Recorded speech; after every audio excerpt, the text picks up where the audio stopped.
Populism is usually located at the political margins, where voices are loud, arguments are simplified, and society is divided. This perception is comforting because it allows the social center to view itself as the realm of reason. Yet precisely here lies one of its greatest illusions. The most dangerous form of populism is not the shouting one, but the self-evident one. It does not appear as a rupture, but as normality, not as an attack, but as supposed rationality. Populism of the center emerges where power no longer presents itself as authoritarian, but as factual, sober, and without alternative. It does not present itself as an opinion, but as reality. The center does not understand itself as one position among many, but as the standard. It does not say, we hold this view, but rather, this is simply how things are. In doing so, it elevates its own perspective to something seemingly objective. Everything that lies outside this framework is no longer perceived as legitimate disagreement, but as naive, unrealistic, ideological, or dangerous. The center becomes an invisible norm, a silent point of reference that no longer needs to justify itself, because it is taken for granted. At this moment, a form of power emerges that does not command, but defines. This power operates primarily through language. Populism of the center does not require slogans, open hostility, or aggressive expressions. It works through formulas that sound reasonable yet draw boundaries.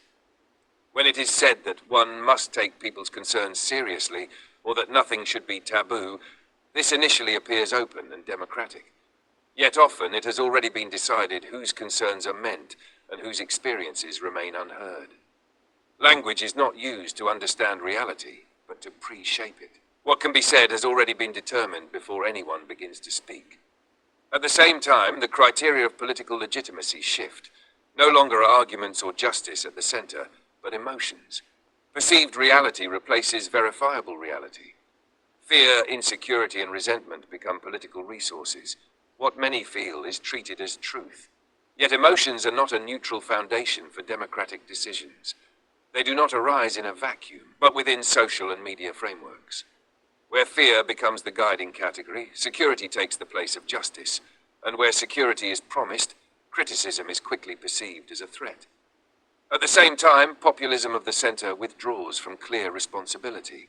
It rarely names those responsible, instead speaking of difficult circumstances, complex times, and systemic constraints. Decisions no longer appear as political acts, but as necessary reactions. No one acts, everything merely happens. In this way, a peculiar form of rule emerges, power without those who rule.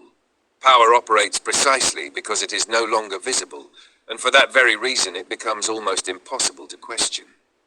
In this process, the understanding of democracy itself changes. It is no longer seen as a space of conflict over alternatives, but as the management of what already exists. Politics no longer asks how we want to live, but how stability can be maintained. Those who imagine other possibilities are quickly labeled irresponsible. Utopias appear more dangerous than injustice. Democracy formally remains intact, yet its inner core, the open struggle over the future, begins to erode. Populism of the center thus quietly prepares the ground for what it claims to oppose. By rationalizing exclusion, normalizing inequality, and relativizing dehumanization, it shifts the boundaries of what can be said. Extremes no longer need to persuade. They only need to articulate what has long been silently accepted.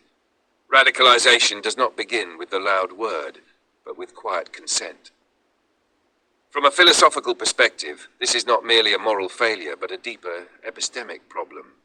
Society loses the ability to distinguish between what is real and what is possible. What exists is treated as inevitable. What could be otherwise is dismissed as illusion. Reason narrows into administration, and thinking turns into adaptation. Where the possible can no longer be imagined, freedom loses its horizon.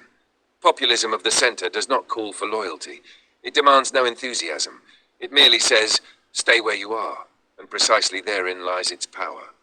For a society that can no longer imagine itself differently has already begun to abandon itself.